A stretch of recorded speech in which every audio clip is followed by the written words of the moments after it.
I've tested countless drones in my lifetime, and the DJI Neo had my heart straight from the beginning. First of all, it's a great first drone for anyone wanting a small, portable little device that can just be set on its own and capture those beautiful images for you. But also, if you're getting into FPV drones, this is the ideal entry point, which I never thought of when I've recorded the previous video of me flying the Avata 2, first time ever in a manual mode. I should have just taken this little guy and be way less stressed about crashing. What exactly makes the Neo such a good little device for learning? Well, first of all, it weighs next to nothing. It's less than a packet of Haribos, which also means when it falls, it doesn't really matter because there's so little weight to it. If it crashes, it's not really gonna shatter into pieces. I shouldn't probably be dropping my drone, but point two, if you look closely, this guy has not only propeller guards around the drone itself, but also from the top and from the bottom.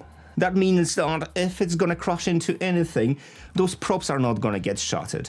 And trust me, I tried. Well, not on purpose, but it crashed so many times on me. And apart from having a little bit of a greenery growing around it, it survived a lot, including that little water splash that I posted when I flown this for the first time. You've got to be f***ing me. And it really depends if you already have the Avata 2, ideally with the DJI refresh care, because holy shit, it's like, it is stressful when you're flying at a full blast and you're scared you're gonna crush your 700 odd pounds drone. And that's it, that's gonna be game over. And crashes will happen. I've crashed this one a few times. The Avata I've crashed twice. Once I had to repair the propeller guard. You know, it's not a biggie in the long run, but if you've got that DJI care, that makes your life much easier. What also makes flying these things so much easier than a dedicated self-built FPV drone, or actually maybe not even self-built, there's pre-built excellent drones out there, is that little pause button just here.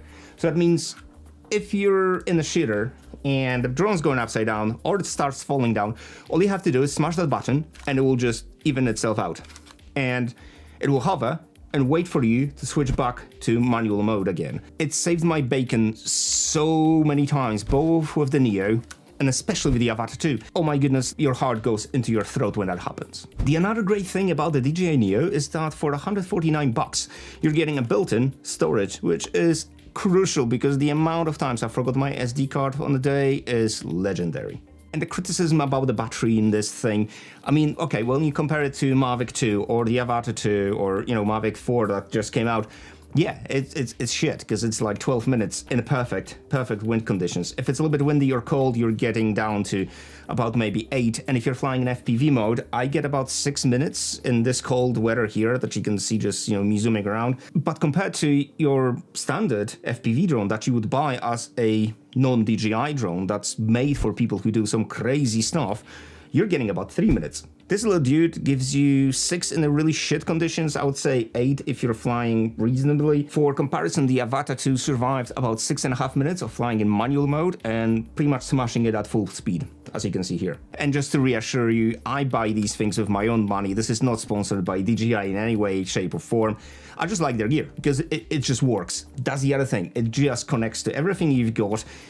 And there's no drama, it just works straight out of the bag. What's not so good about this little dude is its wind resistance. You can see here when it's struggling to stay in a position. It was about maybe 20 knots of wind in that little valley. It was struggling a little bit, but it's a small drone with quite a lot of torque. And as you can see here, I was kind of closing in on 70 clicks an hour, slightly beyond that, which is awesome.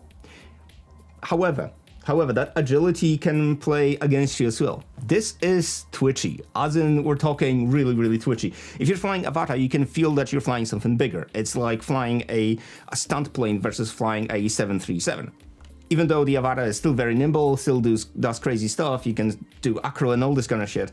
The Neo feels like you're just on the edge all the time. It flips really quickly. I'll put my input settings on the screen so you can see how I've set my controller up, so you're not gonna make the same mistakes as I did very early on of having this way too sensitive. The other thing is the image quality. As you know, this little camera here is not the greatest, and even with the ND filters, you're never gonna get the same quality of image as you would get from the 04 sensor on the Avata 2, nor from any other big camera drone, and you shouldn't be really expecting that. However, if you look at this footage, I think this is more than acceptable for, again, $149 or $159, whatever, depends where you buy this, but super dead cheap drone.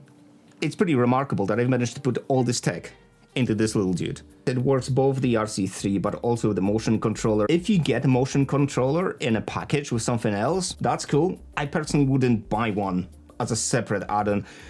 100% I would go straight into the remote, because the RC actually gives you so much more control over what you're doing, and you can still use the auto modes, you can still go in the normal or the sports. That's kind of a assisted flying for you, but it doesn't limit you as much as the motion controller does. It just feels more locked in and more controllable, if that makes sense. And adding to this, this is an ideal drone to introduce your friends or family into the world of FPVs, because not that I don't trust my kids, but I don't trust my kids. And it's not just because they're my kids, it's just because they're kids. And to be fair, with my mental age of being probably stopped somewhere around 12, I don't really trust myself. And I know how many close calls I had with this guy and with the Avata. And they both were flying both of these drones. They found it this much easier, and the Avata way scarier, because it's just way faster. And you can feel that it's also way more powerful. So if you're looking for a fairly stress-free teaching or learning experience, the Neo is an excellent way to go for your first FPV drone,